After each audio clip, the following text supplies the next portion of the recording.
Yeah, so how are you this morning, Jodi? It's quite early. It's a bit too early, to be honest. I mean, Mm. I'm so excited to meet this author, but yeah, Yeah, it's cold. it's cold and I am still in my pyjamas. Don't tell I'm anyone. jealous. I've got Mm. like 5 jumpers on. I'm not in my pajamas, but I wish I was. Yeah, I've also got a jumper on, but yeah, to cover up the fact that I'm wearing my pyjamas. And the worst thing is she's down under, so she's going to be just there in like shorts Boiling. and I t-shirt know. and I know. just yeah, loving the sun and all tanned. Oh, makes you jealous, doesn't it? It does, but Yeah. I'm so excited to meet her. So Yeah, me too. But I haven't even had a coffee yet, so I'm running on the excitement of I'm on meeting a cup of tea real number 3. life author. This is like English teacher heaven. It is. Living the dream.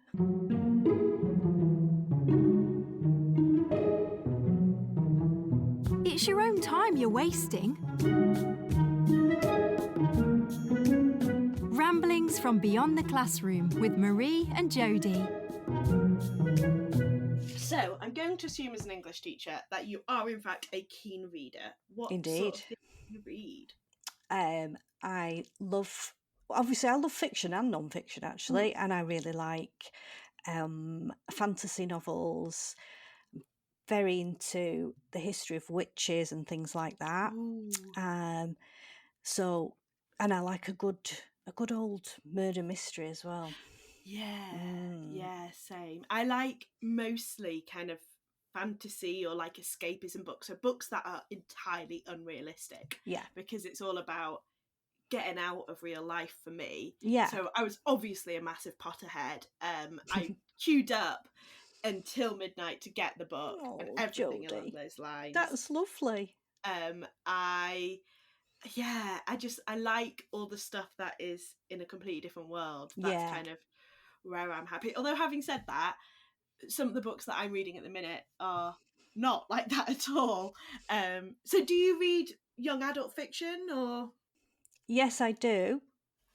I mean, one of the ones that I read that is like a dirty secret is the Twilight books, because I found one day teaching in class 2 girls trying to secretly read them under the desk, and I was so pleased. I was just like, yes, you think you're rebelling. I think this is amazing. So I decided to read them so that I could talk to the girls about them. So that's something that sticks in my mind as a I mean, sort I of, was the right age for Twilight, so I think I was in sixth yes, form when they came out, yeah, and I did read them all. yeah. I know I have to confess to enjoying Yeah, them. I mean, I enjoyed them at the time, but for Yeah. me, I constantly reread books. Like, Oh, I'm that's a massive interesting. rereader, Ah, and I haven't ever reread them. So I no, enjoyed them, but I didn't love them because but so you left like for them there. example, Yeah. I'm reading the Chronicles of St Mary's at the minute, and I literally got to the end of the last book Mm. I went back to the first book without a Oh, stop. And I think it's a dyslexic thing. I remember someone telling me something about it when I was being assessed, but and I can read a book 1,000 different times. And because I'm dyslexic, I've missed out whole sentences. So it's a whole new experience each I time. see. You see, I don't often reread. The only Mm. author I do reread is Terry Pratchett, Oh, because I do find something different in those books yeah. every single time I read them. And Yeah. I love them. Would you have any kind of recommendations for a book for me or for a lovely audience? I'm just reading some very weird things at the moment, which is why I struggle to recommend anything, because no one else will like them. I'm reading a book about the signs and symbols found in Ice Age art at the moment. See And, that it's a sounds bit like niche. the interesting thing for someone to tell me about, but I'm not going to read that. Yeah, exactly, because there are like 32 symbols that span thousands of years Yeah, and are common across all of Europe. That's the most interesting thing that about it. is interesting. Yeah, yeah.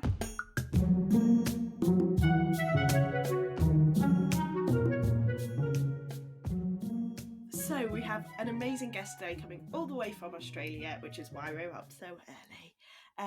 I'd like to introduce Verity. Verity, would you like to introduce yourself? Oh, hi. Yes, my name is Verity Croker and I'm in Brisbane at the moment in Australia, and it's 6:30 in the evening for me. So unlucky. You are. And it is also sunny there. Yes, it is. Yeah, that's right. Not that I'm resentful or anything. By the magic of the internet, we are able to talk to you on the other side of the world. It still blows my mind, that. It's wonderful, isn't it? Really It wonderful. really is. Yeah. It's amazing. Mm. So, Verity, how many books have you written? So I've written 7 Wow. books, Mm. two for young adults, Yeah. and 3 for like middle grade children, 8 to 12-year-olds, Yeah. and then there's a textbook for high schools, and then an adult one. But mostly I'll focus on young adult writing for teenagers. That's my sweet spot that I really enjoy writing for. Yeah, what is it you enjoy about writing for young adults? I think maybe I'm still stuck at being 16 myself. I still remember all those things, like everything was new and Yeah. scary and interesting, and you're never quite sure what's going on with relationships. Yeah. And I think that's why a lot of adults enjoy reading young adult material as well, because we're all still like that. We're still finding our way through our lives. Yeah, absolutely. It doesn't really change that, does it, as you get older? So we're here to talk about Gilda's Arc. Tell us a little bit about what's it about, kind of what was your inspiration? Well, I was really inspired. We were on a cruise in the Caribbean, actually, and we were late coming back from a shore excursion. And they always say if the excursion's organised by the ship, then the ship will wait for you. Yeah. But we were about an hour and a half late, and when we were coming around the corner, I thought, will the ship be there? Yeah. And I really felt quite ill, wondering if the ship was going to be there. Anyway, it was there. So I started to think, what if the ship wasn't there? And so it just started from there. And then I ended up setting the story in the Pacific Ocean instead of the Caribbean because of the logistics of them, where they end up going. Yeah. Yeah. And so then I had the main character, Gilda. She's on a ship and she's kidnapped by environmental refugees. The interesting thing about Gilda's Arc was it was one of the easiest books I've ever written, because to me it was like a movie in my mind. I just saw it. So I'd come home from work and I'd just sit down at the computer and I'd just start writing what I saw in my head. And then I'd forget about it during the day at work, but obviously it was just going through my mind at work. And so I'd come back again in the afternoon and sit down and just keep writing what I saw in my head. So I wish all the books were like that. Because it wrote itself practically. Well, yeah, because I could see it. Do you feel, so quite often when I'm reading a book, particularly one that I really, really like, there's almost a sense of grief at the end because you kind of done with those characters. Yeah. And I definitely had that with Harry Potter as a kid. I currently have it with the series I'm reading at the moment called The Chronicles of St. Mary's. But luckily there's still sequels coming out, so it's fine. But do you get that as an author to kind of, once you're finished, do you feel, how do you know you're finished? And do you feel like this sense of emptiness because you're not with those characters anymore? Yeah, you do miss the characters, and I particularly missed Gilda because I thought she was such a great character. But then you move on to the next one that you're working with, and then you get close to those characters. But Gilda still has a very strong place in my heart, really. Yeah. Yes, but you have to move on and just focus on the next group of characters and get to know them as they just show you who they are, really. I don't sit down and plan what a character is going to be like. Okay. I don't plan that at all. It's just who they become as I'm writing. Right. They become themselves, and they do things that I don't expect them to do. They surprise me, and so yeah, you never really know what they're going to do. So that's great. So they sort of take me on a bit of a journey. That's so interesting, because as teachers, we've all for the planning before they start writing. And that is something that students really complain about. I don't want to do the planning. I just want to write it. Planning. Yeah. What, do you do any planning? Well, not at first. It's maybe I'll write the first draft, Yeah. And then I'll have to think about, does this work? Do I need to put this back there? But I don't sit down at the very beginning and write out a plan. But I know a lot of, well, they call them plotters and pantsers. So the plotters plot, and the pantsers write by the seat of their pants. So, and then there's some people that are in the middle. Yeah. And there's no right way to do it, because even some really famous writers don't plot. No. And so, yeah, but so I'll write the whole thing, and then sometimes I analyse. I'll put on a big sheet of paper what happens here, what happens here, what happens here, what happens here, and then I look at it again and think, what could I do to improve it? But I never sit down at the beginning and plan it. No. So I can understand why kids at school don't want to sit down and plan, because that's taking sort of some of the creativity away. Yeah. So maybe just sometimes, I'm just thinking maybe you can talk to the kids about the plotters and the pantsers. Yeah. And say everyone's different, every writer is different, and some people combine both. Would you say that's kind of was true for you at school? You know, did you plan your essays and your creative writing, or did you just kind of feel the flow, which is very much what I can just type, I just can't plan. Yeah, well, the actual essays would have to be planned, because you've got to put in all the quotations and you've got to research and all that sort of stuff. But I never really enjoyed that aspect of it, whereas the creativity, I would never have sat down and worked out what I was going to write. I would have just written it. I never plan my essays, I'm sorry. Jodi. Especially sorry to my film studies teachers for A-level. That's for the structure. With the essays, you need some sort of plan. See, the way you work, Verity, it sounds like you have the germ of an idea, and then your subconscious is working away on it, and then it presents it to your conscious mind, like you say. As I'm writing it. Yeah, which is amazing. And I think actually that's a really good idea to maybe try this in the classroom. That's given me a few ideas. So what are the themes in Gilda's arc? Well, the main themes are about the environment, because it's environmental refugees, and the islands are being swamped. It's a fictitious group of islands called Levi Archipelago, so it's fictitious. I didn't want to say one particular island, because there are some islands in the Pacific that are struggling with water level rise and salinity. A lot of salt's getting into their groundwater, and they're having trouble growing their food. And it really is actually a real problem in some of the islands in the Pacific. And, at the recent meeting, they were talking about having to pay the poorer countries for what the richer countries have done. And that's part of it, that we've caused this. And so the water, with the water level rising, then they had to leave the islands, and so that's why they kidnapped the ship. In fact, they had 10 ships, and not just they kidnapped. Wow. Yes, they kidnapped the ship that Gilda was on, but then they also had these other ships that they had reworked from the ship junkyard, and refurbished them. So, but each ship had thousands of people, because the islanders wanted the whole population of the island together to move to another place together. I see. And so they'd been offered, and I know that Kiribati in the Pacific area, they've been offered to go to different countries, but that would break up the community. That would break up their population. Yeah, they're very close knit communities. Yeah, island communities tend to be, don't they?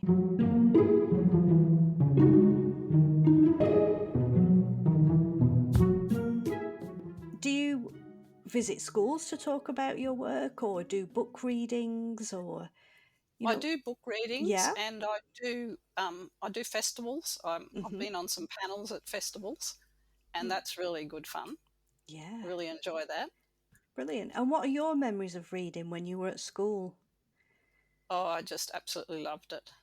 Yeah, Me too. I just absolutely loved it. And I'm a little bit different from Jodi, because I used to like all the real things, like the Diary of Anne Frank. Mm-hmm.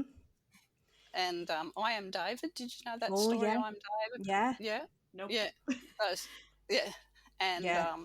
Those sort of realistic things that transported me away to another place, but a realistic place. Interesting.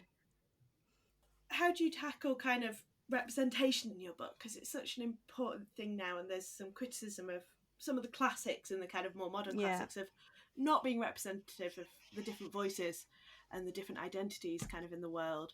Yeah, Is that something you consciously do, or? well, there's a big movement now for we need diverse books, and there are more and more books coming out, which is fantastic. Yeah. Different genders, different races, and different abilities, and so the publishers and some agents are very, very aware, and they're actively seeking those sort of things.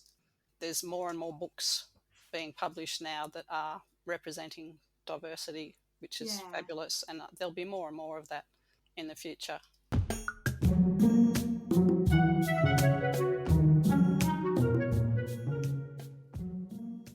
I tell you what I've taken more of an interest in recently that I didn't think I'd like so much, but I'm finding I am, is graphic novels.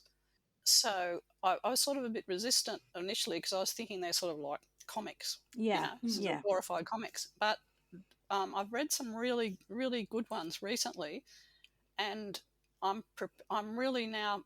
I've changed my mind. I think they can be absolutely amazing, because especially for kids that have difficulty reading, because they can see the pictures and they can see the expression on the kids' faces. Yeah. And I've got a lot more, well, respect, I suppose, for graphic novels now than I had in the past, and they are becoming really popular. The publishers are really looking out for them. Yeah. And the thing is, the kids are still reading. If they're reading, there's still words. So I think it's great. Yeah, and I do think it doesn't matter how you read. Reading is reading those stories is such a joy, regardless. I love an audiobook, and I'm still getting those classic stories. I've been listening to Animal Farm recently, and I've never read that. I just can't engage with it as a text, but I'm still kind of accessing that classic. Yeah, absolutely. By listening to Stephen Fry read it to me. Oh, and Stephen Fry's amazing. And you're getting all the concepts and everything when you're listening. You're still getting all the concepts and the vocabulary, and you're internalising sentence structure and all those things as well from listening. I'm not a great listener, to be honest. I'm better at reading. I prefer to read, to look at words. I think because I just start to daydream maybe when I'm listening. Yeah. But I've started recently with my manuscripts, because you've got the function where it can read back to you on Word. That's really a useful thing to have, because then you can listen back, and then it also helps you when you can pick up little mistakes that you've made, typos and things, because you just read over what you think you're reading. Yes. Like today I found check instead of cheek. Well, I knew they were talking about their faces, so cheek obviously read cheek, but it said, when the reader said it to me, check, I quickly looked at the screen, I thought, oh, another one. So I had like 20 little typos like that that I wouldn't have picked up no matter how many times. No, you wouldn't. That I read it myself. That's a really good tip, actually. Maybe we could... Yeah, I think I might have to use that. In the classroom as well. We always say read it backwards. You pick more up. It's a bit hard, but it's hard with 60,000 words. Yes.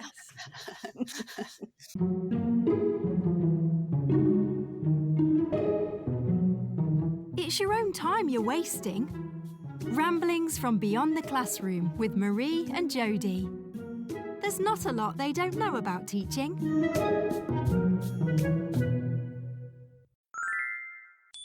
So, do you have a name for the book you're working on, Verity, at the minute? I do. It's called Bella's Rock. Bella's Rock. I Bella's Rock. Look forward to that. Oh, Thank you Thank you. much for joining us today, Verity. It has been an absolute pleasure. I could talk to you all day. Yeah. And you'd want to go to bed, but we'd be fine. I really enjoyed it. Really enjoyed it too. Oh, I'm so glad. We like to finish our podcast with something that's very, very common in classrooms in England, which is 2 stars and a wish. So 2 lovely stars from what you've done today, and a wish for what you'd like to change. Who wants to go first? Does anyone have a star? I've got a star from today's podcast. I think my star would be allowing students to write without making a plan. That's something that in my DNA as an English teacher. You know, it's like you don't do that. You always plan. And I think it's a really good idea to try it the other way. See if that works better. Both our producer and Marie's faces are a little bit like, this is scary. They don't like the idea of this. So yeah. I agree with that one too. Can I have that as a star too? Because Sure. I think it's just such a wonderful thing to free up the kids, because I remember being a student myself. I really hated the confinements of everything. Always told this is right, that's wrong.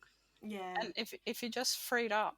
Yeah, exactly. It allows the creativity, doesn't it? Yeah, I think that'd be wonderful. If I'd be interested to hear how you go with it and what they. Yeah. Yeah. Well, I'll definitely try react. it. I will definitely try it. And please, if you're listening, try it as well, and email us and let us know how you get on.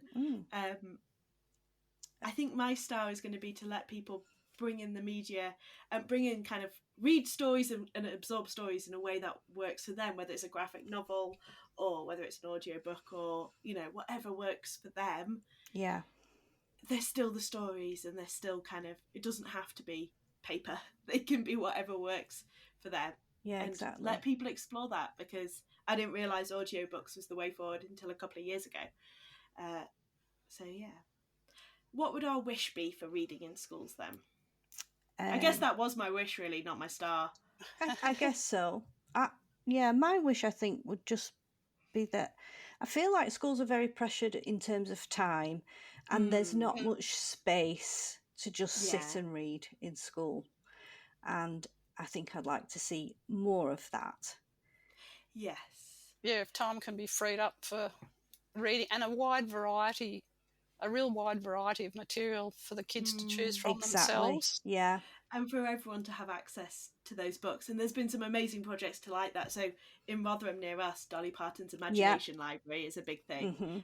She set it up in England, in Rotherham first of all, and just kind of more things like that, so everyone's got access to a book. Yeah. But as a maths teacher, I do have to have my wish that I wish the same kind of pressure to read, and there is a big thing about literacy in schools, could be given to numeracy. And there's a kind of fear of doing that for some teachers, and the way that teachers talk about it is so different. You know, I always say no one would ever stand up and say I can't read, but people always stand up and say I can't do maths, and just have that same love for numeracy. It doesn't have to be maths. Numeracy is not the same as maths. It's a part of maths, but yeah, kind of to have that same. That's a good call, Jodi. Yeah, because you know when you have those, you know, I am reading such a thing posters up all around the school, so that the students can see that teachers of different subjects still read. Well, we could just think of a numeracy equivalent. That's a podcast on its own. Well, I agree about the maths too, because we use maths much more than we think. Yeah. And kids do think I can't do maths because it is too hard. But if it is practical, it makes a complete difference. If it's practical, and it can be fun as well. Yeah, exactly. Yeah. Thank you so much for joining us today. Thank you. An absolute pleasure, and thank you to our audience for listening. Indeed. We'll see you next time. Thank you. Thank you, Verity. Thank you very much. Really enjoyed it. Oh, it's been a pleasure.